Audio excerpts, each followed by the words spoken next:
आलिम और शायर थे जो सन 1207 ईस्वी में बल्ख में पैदा हुए। मौलाना ने 3500 से ज़्यादा गज़लें और 2000 से ज़्यादा रुबाइयात लिखी हैं जो निहायत ही सबक आमोज़ है और इल्मी भी। मौलाना की मशहूर मसनवी अपने आप में एक तहकीकी किताब है जिसमें सैकड़ों हिकायात कलमबंद किए गए हैं। उनमें एक हिकायत पेश खिदमत है। खुशनुमा और कीमती मोती। दरबार शाही लगा हुआ था। सुल्तान महमूद गजनवी तशरीफ लाए।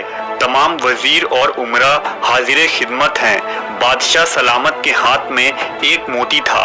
उसने वो हीरा वजीर दरबार को दिखाकर पूछा, इस मोती की क्या कीमत होगी? वजीर ने अच्छी तरह देखभाल कर अर्ज की, हुजूर निहायत कीमती चीज़ है। गुलाम की राय में 1 मन सोने के बराबर इसकी मालियत होगी।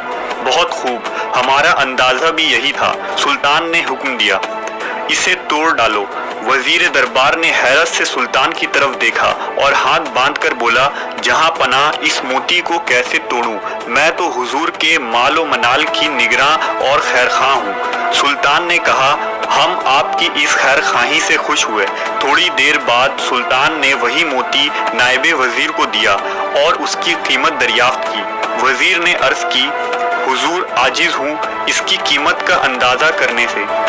हुक्म दिया, अच्छा इसे तोड़ डालो। वो अर्ज करने लगा, क़िबला आलम ऐसे बेश बहा कीमती मोती को क्यों तोड़वाना चाहते हैं जिसका सानी मिलना मुश्किल है? ज़रा इसकी आबो ताब और चमक दमक मुलाहजा फरमाएं। सूरज की रोशनी इसके सामने मांद पड़ रही है। मैं शाही खजाने का निगहबान हूँ, इसे तोड़ने की कैसे जुर्रत कर सकता हूँ? सुल्तान ने उसकी फहम व फरासत की तारीफ फरमाई। फिर चंद लम्हों के बाद वही मोती अमीर व उमरा को दिया और कहा, इसे तोड़ डालिए। उन्होंने भी उज़्र पेश करके तोड़ने से माजरत कर ली। बादशाह ने सबको इनाम व इकराम दिया और उनकी वफा शारी और इखलास की तारीफ की। बादशाह जू दरबारियों की तारीफ करके उनका मर्तबा बढ़ाता गया, तू वो अदना दर्जे के लोग सिराते मुस्तकीम से भटक कर अंधे कुएं में गिरते गए। वजीर दरबार की देखा देखी अमीरों और वजीरों ने जाहिर किया कि वो दौलत शाही के वफादार और निगरान हैं। आजमाइश और इम्तहान के लम्हों में तकलीद करने वाला जलील खार होता है। सुल्तान ने तमाम दरबारियों और खैर खाहान दौलत की आजमाइश कर ली। आखिर में सुल्तान ने वो मोती अय्याज को दिया और फरमाया, ए निगहबाज, अब तेरी बारी है, बता इस मोती की क्या कीमत होगी? अय्याज ने अर्ज किया, ए आका, मेरी हर कयास से इसकी कीमत ज्यादा है। अच्छा, हमारा हुक्म है तू इसे तोड़ दे। अय्याज ने फौरन उस हीरे को टुकड़े टुकड़े कर दिया। वो गुलाम आका के तरीके इम्तिहान से आगाह था, इसलिए किसी धोखे में ना आया। मोती का टूटना था कि सब दरबारी, क्या अमीर क्या वजीर, बुरी तरह चिल्ला उठे, अरे बेवकूफ, तेरी ये जुर्रत, ऐसा नादिर व नायाब मोती तोड़ डाला। जरा ख्याल ना किया कि किस कदर नुकसान किया है। उनका वाविला सुनकर अय्याज ने कहा, ऐ साहबों, जरा दिल पर हाथ रखकर बताओ कि मोती की कीमत ज्यादा है या हुक्म शाही की? तुम्हारी निगाह में सुल्तानी फरमान ज्यादा वक़्त रखती है या हकीर मोती? तुमने हीरे को देखा और उसकी कीमत और चमक को देखा, मगर इस हुक्म देने वाले को न देखा।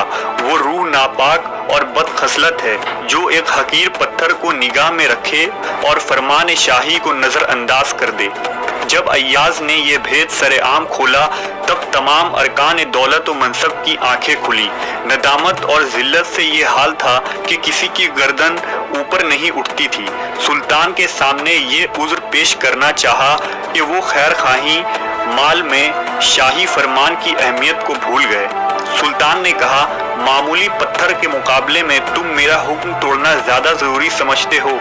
ये कहकर शाही जल्लाद को हुक्म सादिर कर दिया कि उन सब नाफरमानों की गर्दनें उड़ा दो।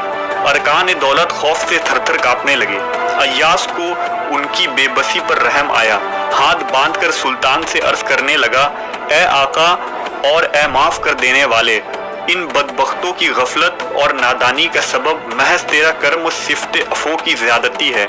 आपकी नाराजगी उनके लिए 100 मोतियों से भी बदतर है।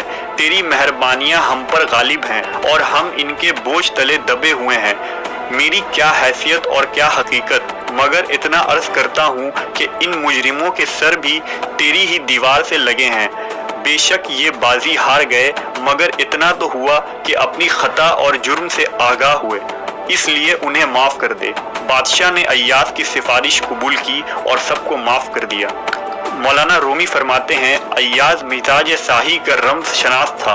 उसने हीरे की ज़ाहरी चमक दमक से आगे देखा और हुक्म शाही को हीरे पर तरजीह दी। इसी सबब से वो मुकर्रब ठहरा। वज़रा और उमरा ने हीरे की चमक दमक देखी, वो उसमें खो गए और हुक्म शाही को नज़रअंदाज कर दिया। इंसान गफलत और गुमराही में पड़कर सनाए हकीकी यानी अल्लाह ताला को भूल जाता है।